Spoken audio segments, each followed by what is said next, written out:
कक्षा 7 विषय हिंदी व्याकरण पाठ 2 वर्ण विचार। वर्ण हम जब बोलते हैं तो वाक्यों का प्रयोग करते हैं। वाक्यों को शब्दों से बनाया जाता है तथा शब्दों को बनाने के लिए वर्णों का सहारा लिया जाता है। इस प्रकार वर्ण भाषा की सबसे छोटी इकाई है।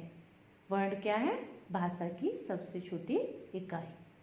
भाषा को लिखित रूप लिपि द्वारा दिया जाता है।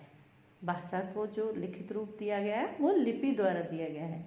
लिपि में प्रत्येक ध्वनि के लिए विशेष चिन्ह बनाए जाते हैं। ये विशेष चिन्ह ही वर्ण कहलाते हैं। अतः भाषा की सबसे छोटी ध्वनि वर्ण कहलाती है। वर्ण को अक्षर भी कहते हैं। क्या कहलाती है? भाषा की सबसे छोटी ध्वनि वर्ण कहलाती है। वर्णमाला वर्णों के व्यवस्थित समूह को वर्णमाला कहते हैं। किसको कहते हैं? वर्णों के व्यवस्थित समूह को वर्णमाला कहते हैं। प्रत्येक भाषा की अपनी वर्णमाला होती है जिससे उस भाषा के वर्णों को एक व्यवस्थित क्रम में रखा जाता है। हिंदी की मानक वर्णमाला, इसमें स्वर, अयोगवाह, व्यंजन, संयुक्त व्यंजन, उत्क्षिप्त व्यंजन, आगत ध्वनियाँ, इस प्रकार हिंदी के कुल 50 वर्ण हैं। विशेष उत्क्षिप्त व्यंजन तथा आगत ध्वनियों को वर्णमाला में स्थान नहीं दिया गया है।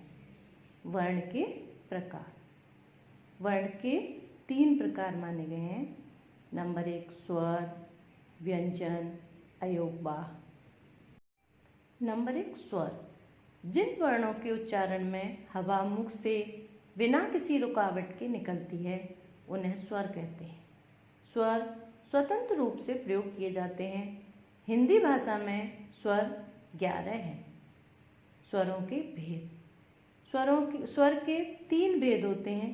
नंबर 1 हर्ष स्वर, नंबर 2 दीर्घ स्वर, नंबर 3 प्लुत स्वर।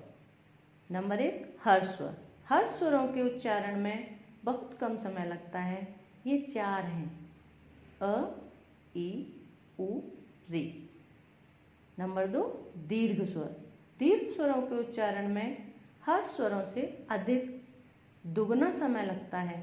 ये 7 हैं: आ, ई, उ, ए, ओ, औ।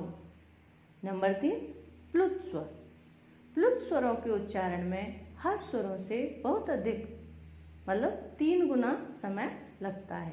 ये सामान्यतः पुकारने के लिए प्रयुक्त किए जाते हैं, जैसे ओ, राम। स्वरों की मात्राएं, जब स्वरों का प्रयोग व्यंजनों के साथ किया जाता है तब स्वरों को मात्रा के रूप में प्रयुक्त किया जाता है। व्यंजन जिन वर्णों के उच्चारण में हवा मुख से टकराकर निकलती है व्यंजन कहलाते हैं। व्यंजन का उच्चारण स्वरों की सहायता से किया जाता है। व्यंजन के भेद, व्यंजन के मुख्यतः 3 भेद होते हैं। नंबर 1 स्पर्श व्यंजन, नंबर 2 अंतस्थ व्यंजन, नंबर 3 ऊष्म व्यंजन। नंबर 1 स्पर्श व्यंजन। जिन व्यंजनों के उच्चारण में जिव्या मतलब जीभ, मुख के किसी भाग, कंठ, होंठ आदि पर स्पर्श करती है स्पर्श व्यंजन कहलाते हैं। स्पर्श व्यंजन 25 हैं। इन्हें 5 वर्गों में बांटा गया है: क वर्ग, च वर्ग, ट वर्ग, त वर्ग और प वर्ग। नंबर 2 अंतस्थ व्यंजन। जिन व्यंजनों के उच्चारण में जिह्वा मुख के किसी भी भाग को नहीं स्पर्श करती है वे अंतस्थ व्यंजन कहलाते हैं। ये 4 हैं: य, र, ल, व। नंबर 3 ऊष्म व्यंजन। जिन व्यंजनों के उच्चारण में हवा की रगड़ के कारण मुख से ऊष्मा मतलब गर्मी निकलती है ऊष्म व्यंजन कहलाते हैं। ये भी 4 हैं: श, श, स और ह। अयोगवाह। अयोगवाह का अर्थ है अ के योग से आह्वान करना। अयोगवाह के दो भेद होते हैं। अनुस्वार, जिन वर्णों के उच्चारण में हवा केवल नाक से निकलती है वे अनुस्वार कहलाते हैं। इन्हें शिरोरेखा के ऊपर बिंदु के चिन्ह द्वारा दिखाया जाता है, जैसे अंत, नंदन, चंचल आदि। विसर्ग, इसका उच्चारण ह की भांति होता है। इसका प्रयोग संस्कृत के शब्दों में किया जाता है। उदाहरण स्वतः, संभवतः आदि।